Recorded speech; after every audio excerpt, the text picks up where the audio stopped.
ஜெபிப்போம்.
ஏனெனில் அனைத்தையும் படைத்தவரையே உம் உதரத்தில் தாங்கினீர். அல்லேலூயா.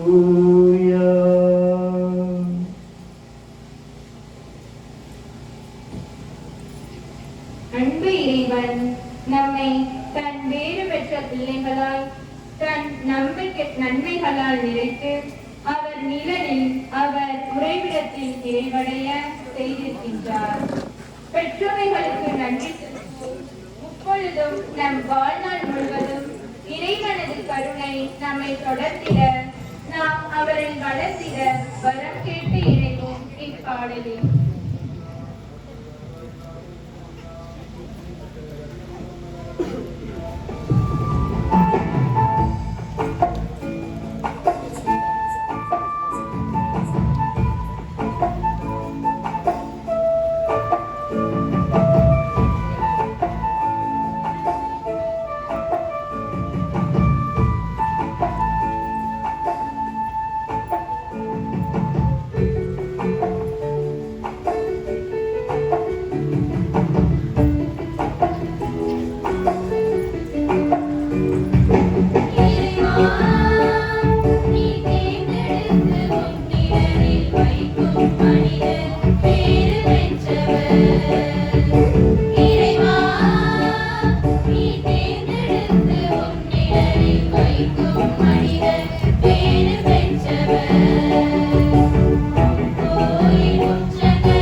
பெற்றவள். ஏனெனில் அனைத்தையும் படைத்தவரையும் உதரத்தில் தாங்கி உம்மை படைத்தவரையே நீர் பெற்றெடுத்தீர். எனினும் என்றென்றுமே கன்னியாகவே இருக்கிறீர். அல்லேலூயா. நம் தாயும் தந்தையுமான இறைவன் நாம் எங்கு சென்றாலும் துணையாக வந்து நாம் செய்கின்ற செயல்களில் நல்லாசி தந்து நம் வாழ்விற்கு விளக்காக ஒளி தந்து வழிகாட்டி இருக்கின்றார். சேயாக எந்நாளும் காப்பவரை, ஆசி தினம் தருபவரை நித்தமும் புகழ்வோம். அவர் பெயரை நாளும் பாடுவோம். என்றும் நன்றி உள்ளவர்களாய் வாழ மன்றாடி இப்பாடலில் இணைவோம்.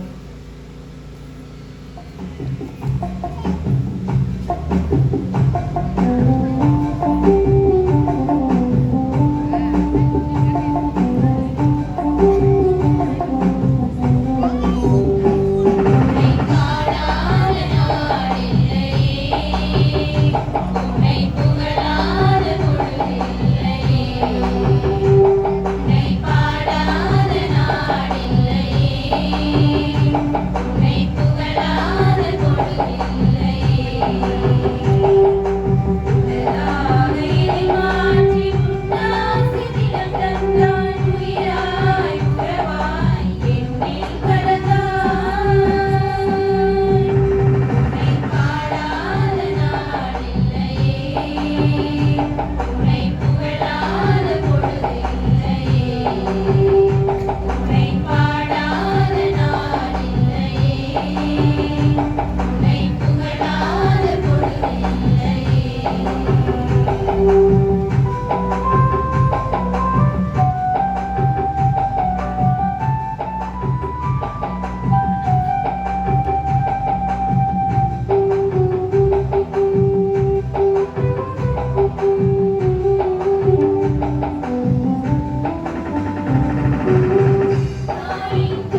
படைத்தவரையே நீர் பெற்றெடுத்தீர். எனினும் என்றென்றும் நீர் கன்னியாகவே இருக்கின்றீர். அன்னையே, உன் கடவுளாகிய ஆண்டவரால் நீர் ஆசீர்வதிக்கப்பட்டீர். உன் வழியாக வாழ் முழுமை நாங்கள் பங்கெடுக்கிறோம். அல்லேலூயா. என் நேச தந்தை, உம்மை நம்பியே வாழ்கின்றோம். என் வாழ்வில் எழுதின துன்பங்கள் அழைப்பாக தெரிந்தாலும், எங்கள் நம்பிக்கை ஆட்டம் கண்டாலும், எல்லா சூழலிலும் எல்லா வேளையிலும் எங்கள் ஆதாரமாக, நம்பிக்கையாக, பலமாக இருந்து ஆறுதலும் அரவணைப்பும் தந்து உன் முக ஒளியை வீச செய்திருக்கிறேன். நன்றி இறைவா. என் வாழ்நாள் முழுவதும் உம்மை போற்றியே வாழ எம் நினைவில் கலந்திட வரம் தரணும்.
வழியாக வாழ்வின் முழுமையில் நாங்கள் பங்கெடுக்கிறோம். அல்லேலூயா.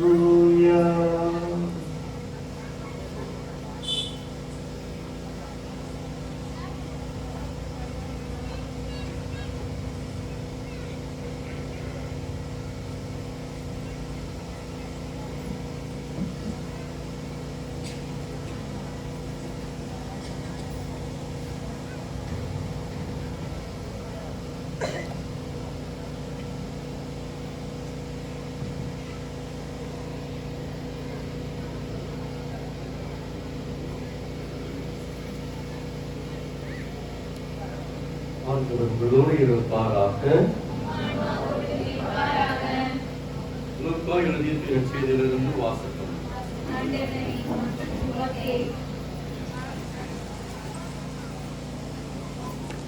லூக்கா நற்செய்தி அதிகாரம் 1 இறை வார்த்தைகள் 28 முதல் 34 முடிய.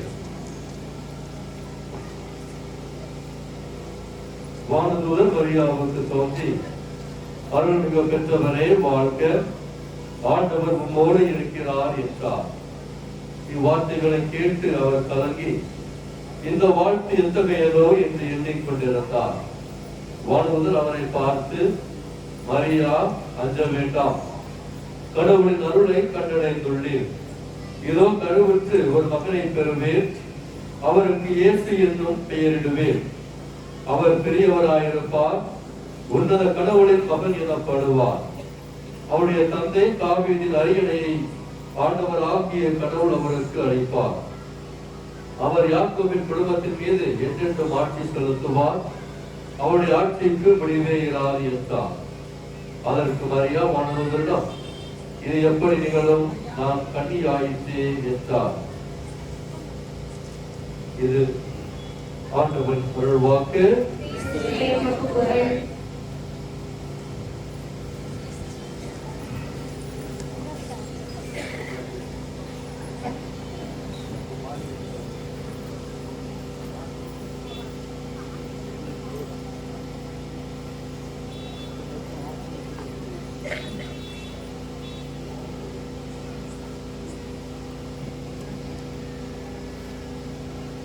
கிறிஸ்துவில் பிரியமான சகோதரிகளே, இன்று அருமையான ஒரு விழாவிலே நாம் இந்த இடத்திலே ஒன்று கூடி இருக்கின்றோம். ஜெபமாலை அன்னை என்று சொன்னாலே எல்லோருக்கும் ஜெபமாலை ஜெபிப்பது பற்றிய ஒரு சிந்தனை வருகின்றது. இன்றைக்கு ஒரு ஆண்ட்ராய்டு போன் வாங்கிட்டோம் அப்படின்னா என்ன செய்யறோம், வாங்கி எல்லா ஆப்ல இன்ஸ்டால் பண்ணிட்டு முக்கியமான ஒரு செயலை செய்யறோம். எல்லாரும் யாரும் என்னுடைய போனை பார்க்க கூடாது அப்படின்னு சொல்லி என்ன பண்றோம், என்ன உருவாக்குறோம், பாஸ்வேர்டு உருவாக்குறோம். எதுக்கு அந்த பாஸ்வேர்டு, எதுக்காக அந்த பாஸ்வேர்டு? நான் மட்டும்தான் உள்ள போகணும், யாருமே உள்ள போக கூடாது. அப்ப ஒரு மொபைலுக்கே ஒரு திறவுகோல் இருக்கும் பொழுது, அந்த பாஸ்வேர்டு இருக்கும் பொழுது, இந்த உலகத்திலே நாம் வாழ்ந்து கொண்டு இருக்கின்றோம். இந்த உலகத்தை விட்டு சென்ற பிறகு எங்கு செல்வோம்? மோட்சமா, நரகமா? பெரிய கேள்விதான். நரகத்துக்கு போனா என்னென்ன செய்யலாம்? நிறைய இருக்கு. நரகத்துக்கு போனா நிறைய இருக்குது. என்னென்ன செய்யலாம்? ஈஸியா போயிடலாம் நரகத்துக்கு. மோட்சத்துக்கு போனா கொஞ்சம் கஷ்டம் தான். கொஞ்சம் இல்லை, நிறையவே ரொம்பவே கஷ்டப்பட வேண்டியதா இருக்குது. அந்த மோட்சத்துக்கு போகக்கூடிய திறவுகள் ஒரு சாமி கையில கொடுத்தாங்க அப்படின்னா எப்படி இருக்கும்? அப்படியே காலம் தூக்கி விட்டு கெட்ட நடந்து போலாம். ஏன் என்கிட்ட மோட்சத்துக்கு செல்லக்கூடிய திறவுகள் இருக்குது. நான் யாருக்கும் பயப்பட தேவையில்லை, எந்த சாத்தானுக்கும் பயப்பட தேவையில்லை, எவருக்கும் பயப்பட வேண்டிய அவசியம் எனக்கு இல்லை. ஏனென்றால் என்னிடம் ஒரு திறவுகோல் இருக்கிறது. என்ன திறவுகோல் என்றால் அதுதான் அன்னை மரியாள், ஜெபமாலை அன்னை. அதுதான் நமக்கு இன்றைக்கு தலைப்பாக கொடுத்திருக்கிறது. ஜெபமாலை அன்னை விண்ணகத்தின் திறவுகோல். இரண்டாம் உலகப் போர் முடியும் பொழுது 1945ஆம் ஆண்டு ஆகஸ்ட் மாதம் 6ஆம் தேதி சின்ன பையன் அப்படிங்கிற ஒரு விமானத்துல அமெரிக்கா படையானது என்ன பண்ணாங்க, ஒரு அணுகுண்டை வந்து ஜப்பான் நாட்டுல ஹிரோஷிமா என்ற ஒரு இடத்துல வந்து போடுறாங்க. போடும்போது என்ன ஆகுதுன்னா கிட்டத்தட்ட 5 லட்சம் மக்கள் அங்கு உயிரிழப்பு ஏற்படுகிறது. அங்கிருந்து ஒரு கிலோமீட்டர் தொலைவுல விடேர்ப்பு ஆலயம் அப்படின்ட்டு ஒரு ஆலயம் இருக்கிறது. அந்த ஆலயம் விடேர்பண்ணை ஆலயம். அந்த ஆலயத்தின் அருகிலே இயேசு சபையின் இல்லமும் அங்கு இருக்கின்றது. அந்த அணுகுண்டானது 5 லட்சம் மக்களின் உயிரை வாங்கியது. ஆனால் இந்த ஆலயத்திற்கும் சரி, இந்த இயேசு இல்லத்திற்கும் சரி எந்த ஒரு பாதிப்புமே வரவில்லை. என்னவென்று கேட்ட பொழுது அந்த இயேசுவை குருக்கள் சொன்னார்களாம், நாங்கள் பாத்திமா அன்னையின் அந்த வார்த்தைப்படி வாழ்ந்து கொண்டிருக்கின்றோம். என்ன அந்த வார்த்தை? பாத்திமா அன்னை சொன்னது என்னவென்றால், தினமும் ஜெபம் செய்வோம், ஜெபமாலை செய்வோம். ஜெபமாலை சொல்லும் பொழுது கண்டிப்பாக நாம் ஆண்டவருடைய கருணையை பெற்றிருக்கின்றோம், அன்னையின் கருணையை பெற்றிருக்கின்றோம். எனவே இந்த ஜெபமாலை ஜெபிப்பதன் மூலமாக கடவுள் எங்களுடைய உயிரை காப்பாற்றி இருக்கிறார் என்று அன்று அவர்கள் சொன்னார்களாம். அன்பானவர்களே, ஜெபமாலை இவ்வுலகில வாழ்க்கை நாம் ஒவ்வொருவருக்கும் கொடுக்கப்பட்ட மாபெரும் பரிசு என்று கூறினால் அது மிகையாகாது. ஏனென்றால் ஜெபமாலை ஜெபிக்கும் பொழுது நாம் சாத்தானின் சூழ்ச்சிகளில் இருந்து விடுதலை பெறுகின்றோம் என்பது அனைவரும் அறிந்த உண்மை. ஆனால் அதை நாம் உணராமல் இருந்தால் நாம் ஆபத்தில் இருக்கின்றோம், நரகத்துக்கு செல்கின்றோம். ஜெபமாலை மூலம் நாம் இறைவனின் கொடைகளையும் அருளையும் பெறவும், இறைவன் இயேசு கிறிஸ்துவின் மறை உண்மைகளை சிந்தித்து தியானித்து ஜெபிக்கவும், இறைவனோடு ஒன்றித்து வாழவும் நமக்கு அது உதவியாக இருக்கின்றது. ஜெபமாலை என்பது நம் ஒவ்வொருவருக்கும் கொடுக்கப்பட்ட ஒரு பொக்கிஷமாக இருக்கின்றது. ஜெபமாலை ஜெபிப்பதன் மூலம் நாம் இவ்வுலகில் உள்ள தீயவைகளையும் தீய சக்திகளையும் வென்று தீய ஆவிகளை நாம் கொல்லும் அளவிற்கு நாம் சக்தியை பெறுகின்றோம். எனவேதான் ஜெபமாலை அன்னையின் மீது பக்தி கொள்பவர்கள் விண்ணகத்திற்கு செல்வது மிகவும் எளிமை. அதான் ஜெபமாலை அன்னையின் ஒரு பக்தி. யாரெல்லாம் ஜெபமாலை அன்னையின் மீது பக்தி கொண்டு ஜெபமாலை ஜெபிக்கின்றார்களோ அவர்களுக்கு விண்ணகத்தின் திறவுகள் கொடுக்கப்படுகிறது என்ற உண்மையை நாம் புரிந்து கொள்ள வேண்டும், அறிந்து கொள்ள வேண்டும். ஒரு முறை புனித டோமினிக் என்பவர் கிட்டத்தட்ட 12,000 மக்களுக்கு ஜெபமாலை பற்றி போதித்துக் கொண்டிருந்தாராம். அப்பொழுது ஒரு நபரை, அந்த பேய் பிடித்த நபர் ஒரு முறை டோமினிக்கிடம் கொண்டு வந்தார்களாம். ஏன் அவருக்கு பேய் பிடித்தது என்றால், அப்பொழுது 15 தேவ ரகசியங்களுக்கு எதிராக அவர் படைத்துரைத்திருக்கின்றார். எனவே 15,000 பேய்கள் அவருடைய உடலுக்குள் புகுந்ததாம். இந்த 15,000 பேய்கள் இதை பற்றி அவருடைய வாய் வழியாகவே சொல்கின்றதாம். இதுதான் நாங்கள் வருவதற்கு காரணம் என்று சொன்னதாம். புனித டோமினிக் ஜெபமாலை ஜெபிப்பதன் காரணமாக அவர்கள் சொல்வது இதுதான், நரகத்திலே நாங்கள் நரகத்தின் ஆழங்களில் சாத்தான்களிடையே பயமும் ஒரு வகையான நடுக்கமும் ஏற்பட்டுள்ளது என்று அந்த பேய்கள் சொன்னதாம். அது மட்டுமல்லாமல் அவர்கள் அனைவரும் பயந்து போய் இருக்கின்றார்களாம். காரணம், இவர்கள் ஜெபமாலை ஜெபிப்பதன் மூலமாக. உடனே புனித டோமினிக் ஒரு ஜெபமாலையை அந்த நபரின் மீது போட்டு அணிந்து விடுகின்றார். அது மட்டுமல்லாமல் அந்த பேய்கள் சொல்லலாம், நீங்கள் ஜெபமாலை ஜெபிப்பதனால் சக்தி வாய்ந்தவர்களாக இருக்கின்றேன், எனவே உங்கள் முன் நிற்பதற்கு எங்களுக்கு அறிவுரை இல்லை என்றும் சொல்லலாம். மேலும் அந்த பேயானது சொல்லலாம், நாங்கள் கஷ்டப்பட்டுக் கொண்டிருக்கின்றோம், துன்பப்பட்டுக் கொண்டிருக்கின்றோம். அது மட்டும் இல்லாமல் அவர்கள் இந்த மக்களை ஏமாற்றுவதற்காக ஒப்பாரி வைக்கலாம், எங்களை எப்படியாவது விட்டு விடுங்கள், நாங்கள் தப்பித்து சென்று விடுகிறோம், உங்கள் எங்களால் நிற்க முடியாது ஒப்பாரி வைத்தது மட்டுமல்லாமல் அங்கு கூடியுள்ள மக்களை மன வைத்ததாம் இந்த பேய்கள்.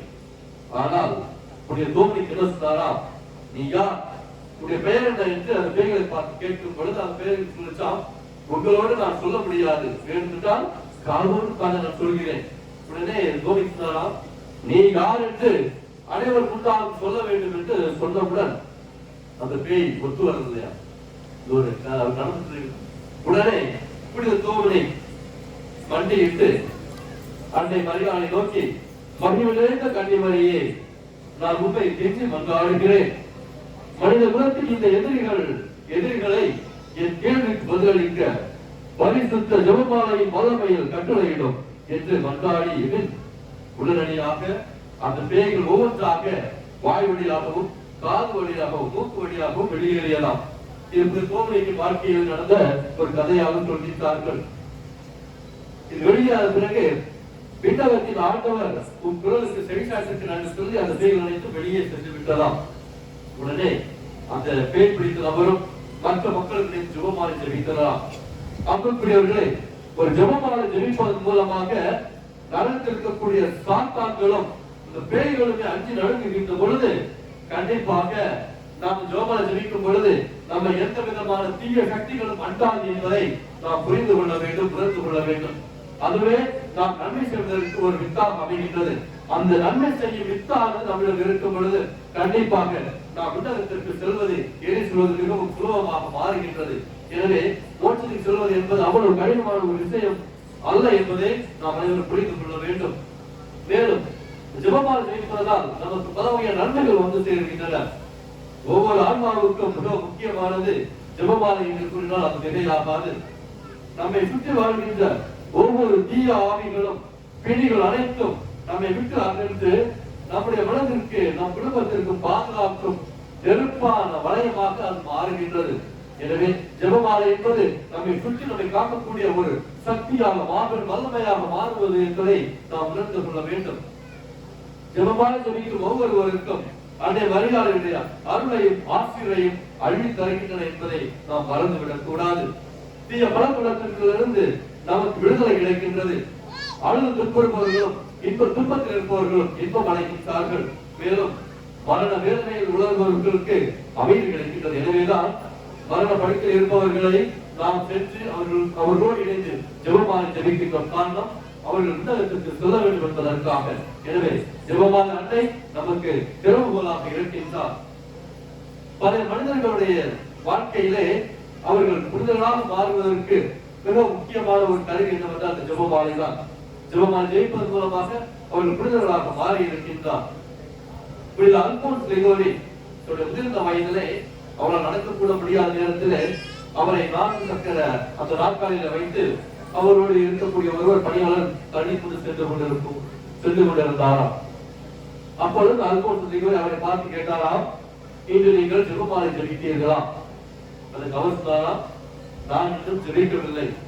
உடனே அல்போன்ஸ் கிரகோரி சொன்னாராம், நாம் இருவரும் இணைந்து ஜெபமாலை ஜெபிப்போமா என்று கேட்டாராம்.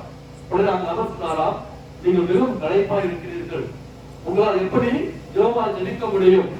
இது ஒரு நாள் தானே, இதை ஜெபிக்கிறதா ஒரு பிரச்சனை இல்லை அப்படின்னு அவர் சொன்னவுடன் அல்போன்ஸ் கிரகோரி சொன்னாராம், நான் ஒரு நாள் ஜெபமாலை ஜெபிக்காவிட்டால் நான் என் முடிவில் மீட்பை பெற தவறி விடுவோனோ என்று அஞ்சுகிறேன் என்றாராம்.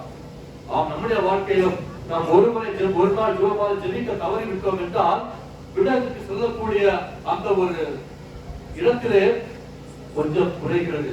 நமக்கு இடத்துக்கு செல்ல இடம் கிடைக்குமா என்ற ஒரு அச்சம் ஏற்படுகின்றது என்பதை அல்போன்ஸ் கிரகோரி இந்த நிகழ்ச்சி மூலமாக தெல்ல தெளிவாக சொல்லி காட்டுகின்றார். பிரான்ஸ் நாட்டின் அரசியாக இருந்தவர் கார்டில் பிளான்ஜோமா என்ற ஒருவர். அவர் திருமணமாகி 12 ஆண்டுகளாகியும் குழந்தைகள் இல்லாத ஒரு சூழல். அப்பொழுது புனித சுவாமிநாதர் அந்த அரசியை சந்தித்து, நீங்கள் தினமும் ஜெபமாலை ஜெபிக்க வேண்டும், ஜெபமாலை ஜெபிக்கும் பொழுது கண்டிப்பாக அன்னை மரியாதையின் துணையோடு உங்களுக்கு விரைவில் குழந்தை பிறக்கும் வாய்ப்பு கிடைக்கும் என்று வாக்கு கிடைக்கும் என்று சொன்னாராம். அன்று முதல் அவர் தொடர்ந்து ஜெபமாலை ஜெபித்துக் கொண்டிருந்தாராம். கேட்டார். அவர் ஜெபித்துக் கொண்ட பிறகு 1713ஆம் ஆண்டில் அவருக்கு ஒரு குழந்தை பாக்கியம், ஆண் குழந்தை பிறக்கிறது. அவருக்கு பிலிப்பு என்று பெயரிடுகின்றார். ஆனால் அந்த மகிழ்ச்சி வெகுகாலம் நிலைக்கவில்லை. ஒரு சில ஆண்டுகளிலேயே அந்த குழந்தையானது இறந்து விடுகிறது. ஆனால் அந்த அரசியானவர் தன்னுடைய அந்த நம்பிக்கையை கைவிடவில்லை. மேலும் தொடர்ந்து ஜெபமாலை ஜெபிக்கின்றார். அதோடு நின்று விடாமல் ஜெபமாலையை தயாரித்து அரசவையிலும் சரி நம்முடைய நாட்டில் உள்ள மக்களுக்கு அதை கொடுத்து தன்னுடைய கருத்துக்காக நீங்கள் ஒவ்வொருவரும் ஜெபிக்க வேண்டும் என்று சொல்லி ஜெபமாலை கொடுக்கின்றார். அனைத்து மக்களும் ஜெபிக்கின்றார்கள். மீண்டும் அவருக்கு ஒரு குழந்தை பிறக்கின்றது. அந்த குழந்தையின் பெயர் தான் லூயிஸ் என்பவர். 1917ஆம் ஆண்டு பிறந்த அந்த குழந்தையானது அனைவருக்கு முன்மாதிரியான குழந்தையாக வளர்கிறது. அது மட்டுமல்லாமல் பிற்காலத்திலே அந்த குழந்தையானது ஒரு புனிதராக மாறுகின்றவர் தான் புனித லூயிஸ். எனவே அன்புக்குரிய சகோதர சகோதரிகளே, ஜெபமாலை ஜெபிப்பது என்பது வெறும் சாதாரணமாக நம் ஜெபமாலை ஆர்வத்தை சொல்லிக் கொள்வது மட்டுமல்ல, அதுல ஆழ்ந்த அர்த்தங்கள் இருக்கின்றது. ஆண்டவர் இயேசுவின் பாடுகள், அவர் பிறப்பு, பாடுகள், உயிர்ப்பு என்று அனைத்தையும் தியானிக்கக்கூடிய அந்த ஒரு ஆண்டவருடைய வாழ்க்கை வரலாறு சிந்திக்கக்கூடிய தியானிக்கக்கூடிய ஒரு சிந்தனையாக ஜெபமாலை இருக்கும் பொழுது அதை நாம் சிந்திக்கும் பொழுது அவருடைய வாழ்க்கையில் நாம் இடம்பெறுகின்றோம். திருத்தந்தை 9 சொல்வார், ஜெபமாலை சொல்லுங்கள், நான் இவ்வுலகையே வென்று காட்டுகிறேன் என்று ஒரு சிறிய கதை ஒன்று சொல்வார்கள். விண்ணகத்துல போறோம்னா யார் நமக்கு திறந்து விடுவாங்கன்னு சொன்னா முதல்ல நம்ம மனசு வருவது யாரு? புரியுத? ராயப்பர். ராயப்பருக்கும் இயேசுக்கு ஒரு வாக்குவாதம் நடக்குது. ஏன்னா ராயப்பர் உள்ள விடாத நபர்கள் எல்லாம் இங்க விண்ணகத்துல இருக்கிறாங்கன்னு சொல்லிட்டு இயேசு கேட்கிறார், இயேசுவே நான் இவங்கெல்லாம் உள்ளவே விடலையே, இவங்கெல்லாம் எப்படி விண்ணகத்துக்கு வந்தாங்க அப்படின்னு சொல்லிட்டு ராயப்பர் கேட்கிறாரு. இயேசு கேட்கிறாரு. ஏன் சொல்றாரு? எனக்கு தெரியல யாரு இவங்கெல்லாம் உள்ள வந்தது. ஒருவேளை ஜன்னல் போய் பாருங்க, அங்க எங்க அம்மா இருப்பாங்க நினைக்கிறேன் சொல்லும் பொழுது போய் பார்க்கும் பொழுது அன்னை வழியால் ஜன்னல் வழியாக ஒவ்வொருவராக கையை பிடித்து இழுத்து உள்ள விடுறாங்களாம். இது ஒரு கதையாக இருக்கலாம், ஆனால் இதில் ஆழ்ந்த உண்மைகள் அர்த்தங்கள் இருக்கின்றன. ஏனென்றால் இவர்கள் எல்லாம் யார் என்றால் தொடர்ந்து ஜெபமாலை ஜெபித்தவர்கள், ஜெபமாலை ஜெயிப்பதன் மூலமாக தன்னுடைய பாவத்திற்கு மன்னிப்பை பெற்றவர்கள், அன்னை மரியாதை மூலமாக விண்ணகத்திற்கு செல்வதற்கு ரெக்கமெண்டேஷன் வாங்குறவங்க. நம்ம ஒரு காலேஜுக்கு போகணும்னா ரெக்கமெண்டேஷன் கேட்கிறாங்க. அதே போல விண்ணகத்திற்கு செல்ல வேண்டுமா, ரெக்கமெண்டேஷன் வேணும்னா உங்க கையில இருக்கிற ரெக்கமெண்டேஷன் லெட்டர் யாருன்னா வேற யாரும் இல்ல, ஜெபமாலை அன்னை. ஜெபமாலை அன்னைக்கு ஜெபமாலை ஜெபிப்பதன் மூலமாக நாம் விண்ணகத்திற்கு எளிமையாக சென்று விடலாம் என்பதை இது ஒரு கதையானது உணர்த்துகிறது. எனவே அன்புக்குரிய சகோதர சகோதரிகளை, நாமும் நம்பிக்கையோடு ஜெபிக்கும் பொழுது நமது மன கஷ்டங்கள், மன வேதனைகள் நீங்கி மனதிற்கு அமைதியும் சமாதானமும் நிலைத்திருக்கும். கூடி ஜெபிக்கும் குடும்பம் கூடி வாழும் என்பார்கள். நாம் அனைவரும் ஒவ்வொரு நாளும் அந்த குடும்பத்திலே இணைந்து ஜெபமாலை ஜெபிக்கும் பொழுது நாம் மட்டுமல்ல நமது குடும்பமும் விண்ணகத்திற்கு ஏறி செல்லும் என்பதில் சிறிதளவும் ஐயம் கிடையாது. எனவே நாம் விண்ணகத்திற்கு ஏறி செல்ல வேண்டுமா, விண்ணகத்தின் திறமோ நமக்கு வேண்டுமா, ஜெபமாலை அன்னை ஜெபமாலை ஜெபிப்பதன் மூலமாக நாம் அதை அடைந்து விடலாம். எனவே நாம் எல்லோருக்குமே இந்த திறமையானது கொடுக்கப்பட்டிருக்கிறது. அதை யார் சரியாக பயன்படுத்தியிருக்கிறார்களோ அவர்களால் மட்டுமே உள்ளே செல்ல முடியும். எனவே தினமும் ஜெபமாலை ஜெபியுங்கள். ஜெபமாலை ஜெபிக்காமல் நாம் தூங்க செல்லும் பொழுது நாம் ஏதோ ஒரு பெரிய தவறு செய்துவிட்டோம் என்ற ஒரு சிந்தனையில் நாம் தூங்க செல்லுவோம். எனவே அந்த சிந்தனையை மாற்ற வேண்டும் என்றால் தினமும் ஜெபமாலை ஜெபிப்போம். ஜெபமாலை அன்னையின் மூலமாக நாம் செய்த தவறுகளுக்கு மன்னிப்பை கேட்போம். யாரும் ஜெபமாலை ஜெபிக்கின்றார்களோ அவர்கள் தவறு செய்வதற்கு தயங்குவார்கள், தவறே செய்ய மாட்டார்கள், மாறாக நன்மை செய்வதிலே அவர்கள் ஆர்வம் காட்டுவார்கள். எனவே இவைகளை செய்யும் பொழுது கண்டிப்பாக அன்னை மரியாதை துணையோடு நம் இடத்திற்கு ஏறி செல்ல முடியும். இன்றைய நாள் நமக்கு கொடுக்கப்பட்ட ஒரு நல்ல நாளாக நினைப்போம். இதுவரை நாம் செய்ய தவறிவிட்டோம் என்றால் இனிமேல் நாம் ஜெபமாலை ஜெபிப்போம். அன்னையின் மூலமாக நாம் இடத்திற்கு ஏறி செல்வோம், இதை ஆசீர் பெறுவோம்.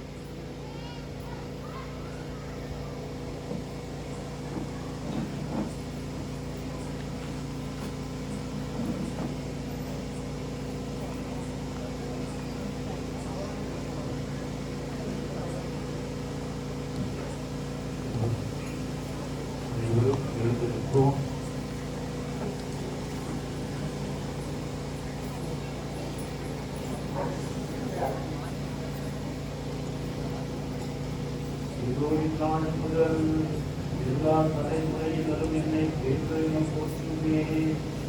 ஏனெனில் வல்லவர் எனக்கு அன்பு செயல்பட புரிந்தார்.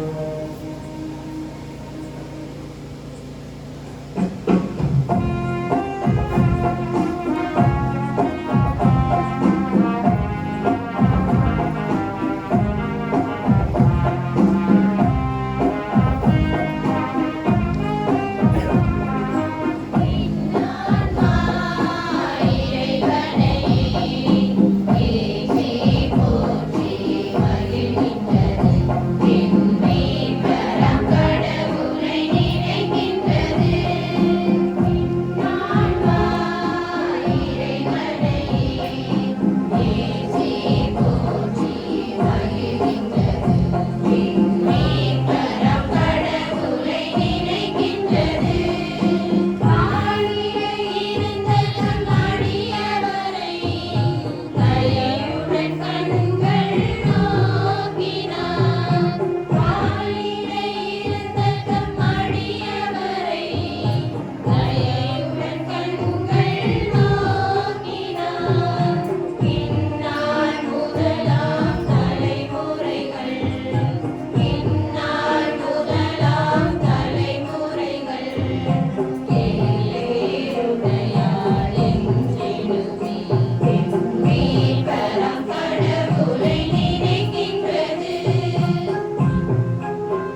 எனக்கு அரும்பெரும் செயல்பட புரிந்தார்.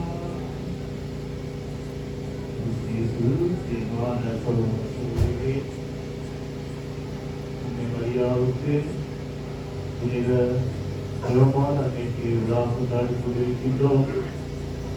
அன்னை மரியாள் உடனே காட்சி கொடுக்கும் பொழுதெல்லாம் 3 காரியங்களை செய்தார்கள். ஜெபமாலை ஜெபிக்க கற்றுக் கொடுத்தார்கள். ஜெபமாலை ஜெபித்தார்கள். ஜெபமாலை ஜெபிக்கும்படி கேட்டுக் கொண்டார்கள். அது லூர்து மலை காட்சி அமைந்தாலும் சரி, பாத்திமா மலையிலும் அந்த திருவர்களுக்கு ஜெபமாலை ஜெபிக்க கற்றுக் கொடுத்தார்கள். சேர்ந்து ஜெபித்தார்கள். மக்கள் ஜெபமாலை ஜெபிக்க வேண்டும் என்று கேட்டுக் கொண்டார்கள். அனைத்தும் இன்றைய மலையில் மத்திய அருமையாக சொன்னார்கள் ஜெபமாலை வல்லத்தை பற்றி. எனவே நம்ம ஜெபமாலை செய்து நம்மை மலையாள வழியாக ஆசீர்வாதத்தை பெறுவோம். இப்பொழுது அந்த ஜெபமாலை அன்னை நமக்காக பரிசு பேசும் நம்பிக்கையோடு நம்முடைய தேவைகளுக்காக நாம் ஆண்டவரை பார்த்து பக்தியாக மனசிலாகிறோம். ஒவ்வொரு மக்களுக்கும் பிறகும் நீங்கள் பாட வேண்டிய பகுதி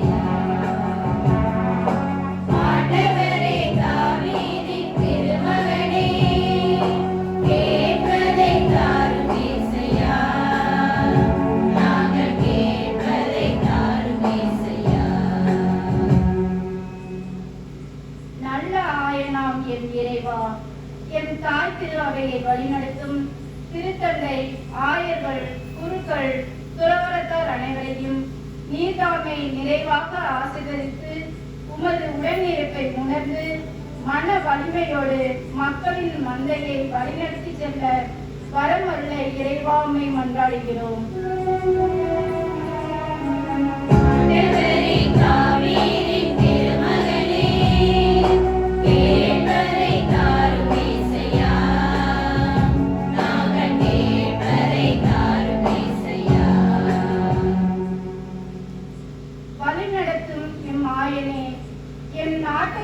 தலைவர்கள் தன்னலம் மறந்து மக்களின் நலனை அக்கறையோடும் நாட்டை முன்னேற்ற பாதையில் வழிநடத்த தேவையான அருளை பொழிந்து காத்தள்ள வேண்டும் என்று இறைவா உம்மை மன்றாடுகிறோம்.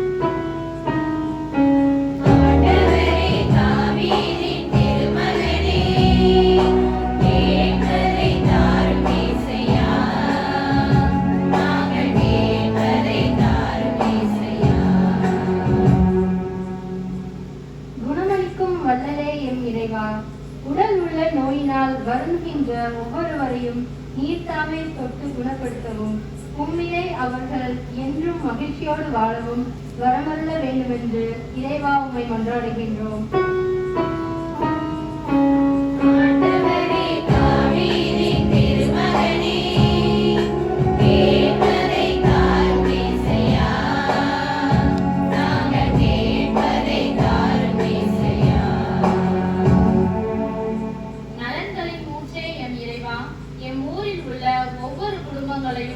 நீதாமே நிறைவாக ஆசீர்வதித்து என்றும் அமைதியுடனும் ஒற்றுமையுடனும் மகிழ்ச்சியுடனும் நிலைத்து நிற்க நீரே அருள் புரிய வேண்டும் என்று இறைவா உம்மை மன்றாடுகின்றோம்.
தனிப்பட்ட கருத்துக்கள், குடும்பத்தின் தேவைகளுக்காக சிறிது நேரம் நாம் அமைதியாக ஜெபிப்போம்.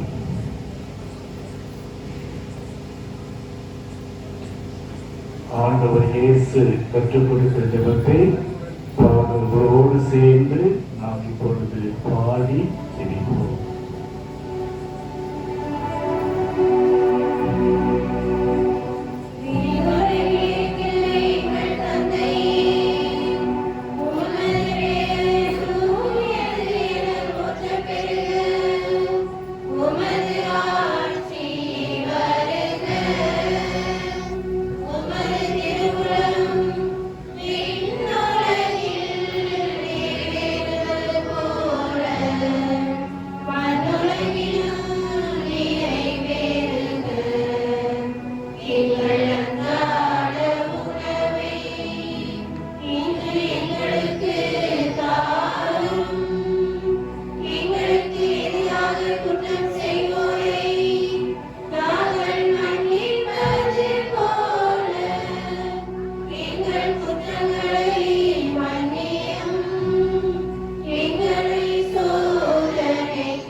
ஆண்டவரே, உமது அருளை எங்கள் மனங்கள் பொழிந்தருள உம்மை வேண்டுகின்றோம். உம் திருமகன் கிறிஸ்து மனிதரானதை வானதூதர் வழியாக நாங்கள் அறிந்திருக்கின்றோம். புனித கன்னிமரியாவின் பரிந்துரையால் அவருடைய பாடுகளினாலும் சிலுவையினாலும் உயிர்ப்பின் ஆட்சி பெற எங்களை அழைத்து செல்வீராக. உம்மோடு தூய ஆவியாரின் ஒன்றிப்பில் இறைவனாய் என்றென்றும் வாழ்ந்து ஆட்சி செய்கின்றவர் வழியாக உம்மை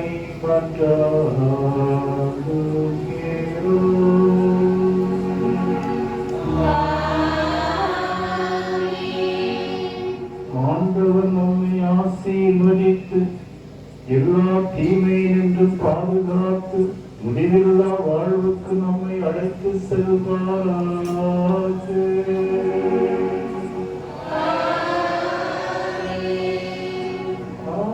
ஆண்டவரை வாழ்த்துவோமாக.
மன்றாடுவோமாக.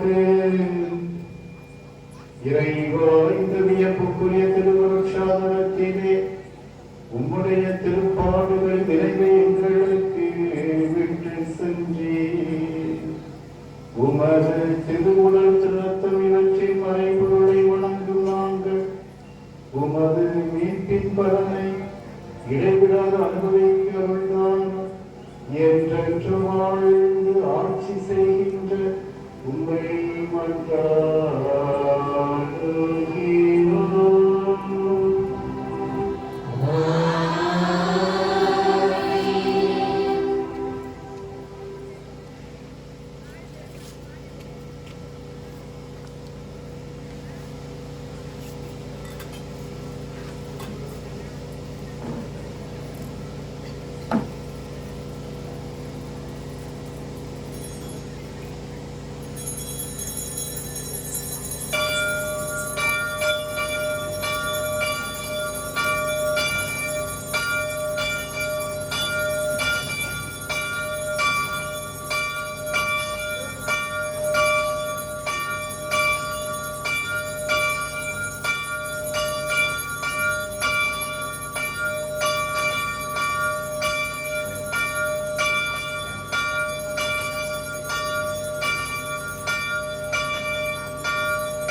மக்களே,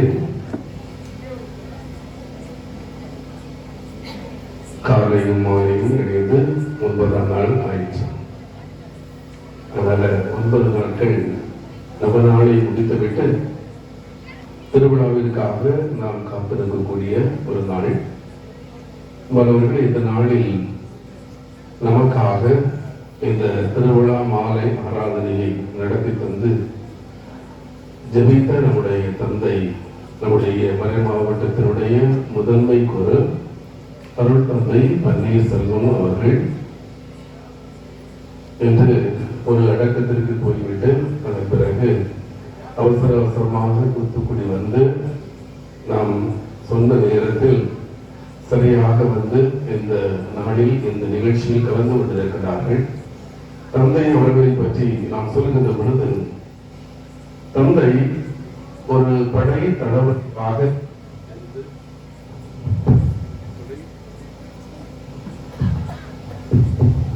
படை தளபதியாக இருந்து நம்முடைய மறை மாவட்டத்தை பாதுகாத்துக் கொண்டிருக்கக்கூடியவர். அதாவது எல்லோருக்குமே தெரியும், நம்முடைய மறை மாவட்டம் மிகப்பெரிய ஒரு மறை மாவட்டம், ஏராளமான பங்குகள். ஒவ்வொரு பங்கிலிருந்தும் ஏதாவது பிரச்சனை என்று போகின்ற பொழுது முதலாக வந்து அந்த மக்களை சந்திக்கக்கூடியவர்கள் முதன்மை குரு அவர்கள். கோபத்தோடு, வெறுப்போடு, பகையோடு எப்படியாவது சாதிக்க வரக்கூடியவர்களை உட்கார வைத்து பேசி அருமையாக அவர்களை சிரித்த முகத்தோடு திருப்பி அனுப்புகின்ற அந்த பாங்கு, அந்த படைத்தளத்தில் அரசனுக்கு எந்த ஆபத்தும் எந்த துன்பமும் இல்லாமல் எல்லா வேதனையும் வருத்தத்தையும் தன் மீது பெற்றுக்கொண்டு மிக சிறப்பாக பணியாற்றக்கூடிய ஒரு தந்தை. தெரியும், நம்முடைய மறை மாவட்டம் பல்வேறு பிரச்சனைகள் உள்ளது. ஆனால் வருகின்ற மக்கள் அனைவரையும் அன்போடு அரவணைத்து பேசி இன்முகத்தோடு அனுப்பி மிக சிறப்பாக இந்த முதன்மை குரு பணியை செய்து கொண்டிருக்கிறார்கள். மக்களை மட்டுமல்ல, அருள் தந்தையர்களையும் அன்போடு அரவணைத்து செல்லக்கூடிய ஒரு தந்தை. எந்த பிரச்சனையும் அப்படின்னு போனாலும் நன்றாக தந்தையர்களோடு பேசி அதற்குரிய முடிவை கொடுத்து அனுப்பக்கூடிய ஒரு தந்தை. எனவே இந்த நாளில் இந்த நிகழ்வுக்காக வந்து நமக்காக ஜெபித்து இறைவனுடைய ஆசீர்வாதத்தை இங்க இருக்கின்ற எல்லா மக்களுக்கும் பெற்று தந்த தந்தை பன்னீர்செல்வம் அவர்களுக்கு நம்முடைய ஊர் மக்கள் அனைவருடைய சார்பாக இணையோர் அனைவருடைய சார்பாக நம்ம அந்த வாழ்த்துக்களையும் பாராட்டுகளையும் மகிழ்ச்சியோடு தெரிவித்துக் கொள்கிறோம். அடுத்ததாக நம்முடைய மறைவட்ட முதன்மை குரு மறைவட்ட முதன்மை குரு 2 பேருமே இங்கே இருக்கிறார்கள். மறை மாவட்டம் ஏறக்குறைய பாதி மறை மாவட்டம் இங்கே இருக்கிறது. எனவே தந்தை அவர்களும் தன்னிடம் ஒப்படைக்கப்பட்ட 14 பங்கு நினைக்கிறேன், 14 பங்குகளை சீரிய முறையில், அதாவது எந்த வட்டார குருவும் செய்யாத ஒரு பணியை செய்தார்கள். அனைத்து பங்குகளையும் பங்கு தந்தைகளையும் சந்திக்க சென்றார்கள். சந்தித்து அதன் பிறகு அவர்களோடு உரையாடிவிட்டு, அதாவது கொஞ்ச நேரம் என்ன எப்படி இருக்கீங்க அப்படின்னு ஒவ்வொரு பங்குக்காக சென்று சந்தித்து தந்தையர்களோடு உறவாடி தந்தையர்களுக்கும் அந்த வட்டார குருவுக்கும் உள்ள உறவை பலப்படுத்தி மிக சிறப்பாக பணி செய்து கொண்டிருக்கிறார்கள்.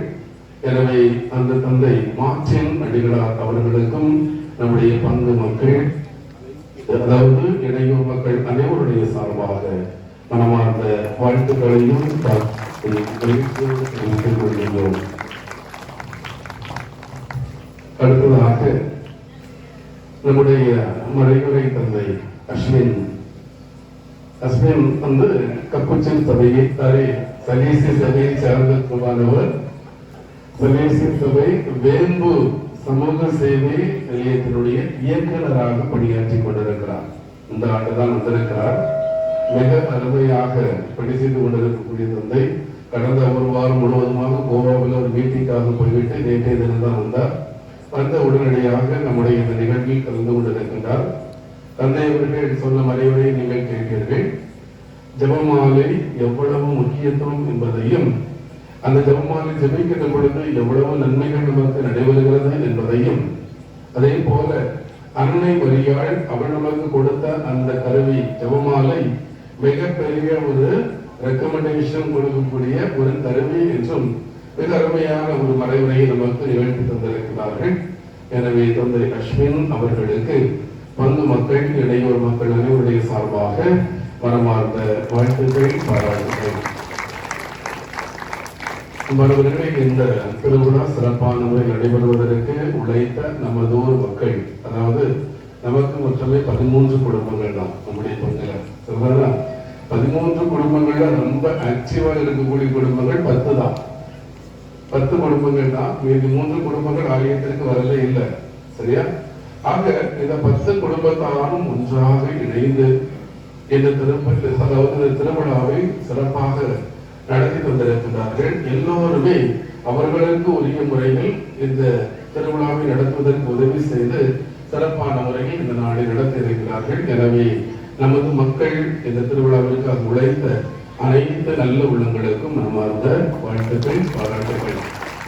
அதே போல இந்த 10 நாட்களும் மிக அருமையாக உழைத்த அருள் சகோதரிகள், அவர்கள் ஒவ்வொரு நாளும் ஒரு கருத்து, அந்த சிந்தனைக்கேற்ப பீடத்தை தயாரித்து, முன்னுரைகளை தயாரித்து கொடுப்பதற்கு யாருமே இருக்க மாட்டாங்க. அதாவது திருப்பலிக்கு சாதாரண நாட்கள்ல வாசிப்பதற்கு ஆள் இருக்காது.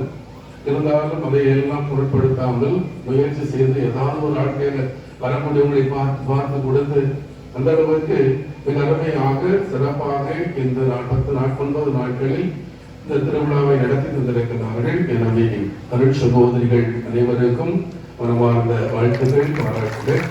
அதே போல இந்த நாளில் இருக்கக்கூடிய மலர்கள் அனைத்தையும் ஒழுங்குபடுத்தி அழகுபடுத்தி மிக சிறப்பாக வைத்திருக்கிறார்கள். அவர்களோடு உதவி செய்த கோட்டூர் பங்கினுடைய அருள் சகோதரிகள் அங்கிருந்து வந்திருக்கிறார்கள். அவர்களுக்கும் மனமார்ந்த வாழ்த்துக்கள், பாராட்டுகள். அடுத்ததாக மாணவர்களே, இந்த நாளில் நமது ஊர் இளையோர் மக்கள் 10 குடும்பம் வச்சு திருவிழா எப்படி நடக்கும்? இங்க இருக்கிற மக்கள் எல்லோருமே இளையோரை சார்ந்தவர்கள். நிறைய பேர் இளையோரில் வந்திருக்கிறார்கள். அதாவது நமக்கு 9 துணைப்பங்கு இருக்கிறது. இந்த 9 துணைப்பங்கிலிருந்தும் நீங்கள் இந்த திருவிழாவிற்கு இந்த தாய் பங்கு தொப்புள்கொடி உறவை நாம் மறந்துவிடக் கூடாது என்பதற்காக நீங்கள் இந்த நம்முடைய பங்கை தேடி வந்திருக்கிறீர்கள்.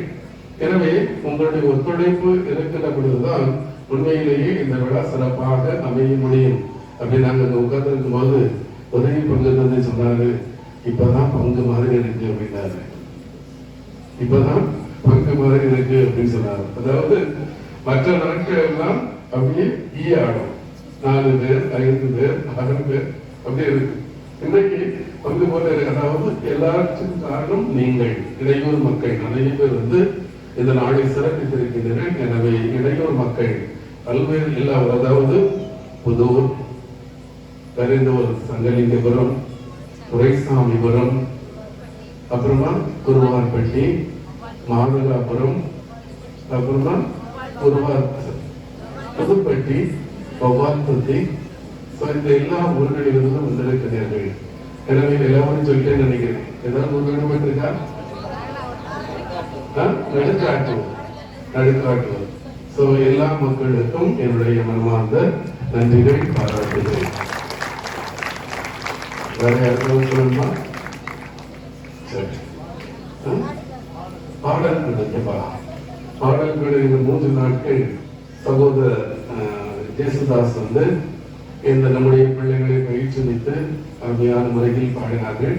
எனக்கு இந்த என்ன, அதாவது ஆண்டவரே என் தேவரே, இந்த பாடல் நேற்றைய தினம் தான் கற்றுக் கொடுத்தார்கள். இந்த பிள்ளைக்கு அருமையாக பாடியது. சரியா? ரொம்ப அருமையாக தேவதான், அதாவது உண்மை நேசிக்கிறேன், உண்மை ஆராதிக்கிறேன் அந்த பாட்டு பிள்ளைகளுக்கு தெரியாது. உடனே அதை டவுன்லோட் பண்ணி அவர்களுக்கு கற்றுக் கொடுக்கணும் அப்படின்னு சொன்ன உடனே உடனடியாக அந்த பிள்ளைகள் கற்றுக்கொண்டார்கள். எனவே பாடல் மிக அருமையாக பாடிய நமது பிள்ளைகள் அனைவருக்கும் மனமார்ந்த வாழ்த்துக்கள், பாராட்டுகள். நேரம் ஆகிவிட்டது, வயிறு நல்ல பசிக்கு நினைக்கிறேன். அதனால ஒத்துழைப்பு கொடுத்த எல்லா மக்களுக்கும் மனமார்ந்த வாழ்த்துக்கள், பாராட்டுகள். தந்தையர்கள் சார்பாக, உதவி பங்கு தந்தை என் சார்பாக உங்கள் எல்லோருக்கும் வாழ்த்துக்களும் பாராட்டுகளும். நாளைய தினம் காலை 8 மணிக்கு திருவிழா திருப்பதி. செய்து நாளைக்கு இதே போல வந்தீங்கன்னா நல்லா இருக்கும். சரியா? நாளைக்கு கூட்டம் பார்க்கும் போதுதான் ஒரு 20 தொடக்கத்தில் இருப்பீங்க. அதன் பிறகு ஒரு 10 பேர், அப்படியே முடிப்பானா ஒரு 40 பேர் ஆண்டாகும் திருவிழா திருப்பதிக்கு. அதனால நீங்க நாளைக்கு இதே போல வந்தீங்க அப்படின்னு சொன்னா நல்லா இருக்கும். இன்னும் ஒரு செய்தி, இன்று இந்த திருப்பி இந்த நிகழ்ச்சி நடந்து முடித்தவுடன் நம் அனைவருக்குமே உணவு ஏற்பாடு செய்யப்பட்டிருக்கிறது. சொல்லலாம், அனைவருக்குமே உணவு ஏற்பாடு செய்யப்பட்டிருக்கிறது.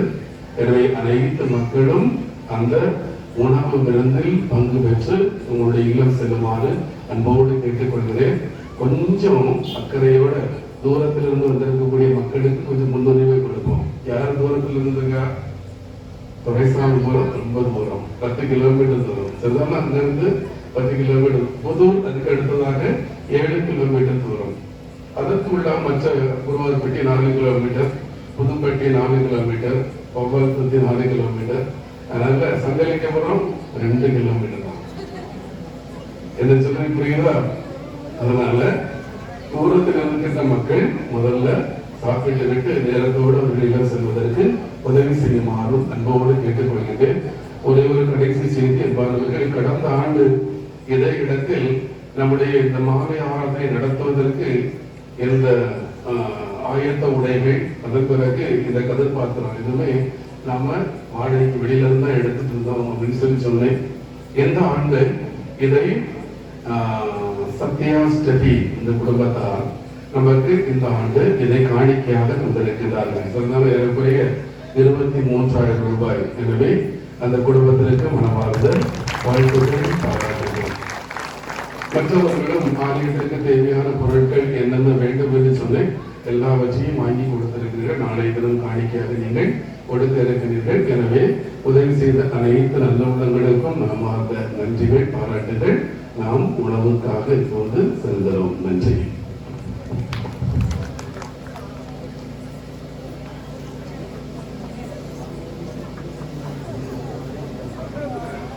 தந்தை மகன் தூயாவின் பேராலே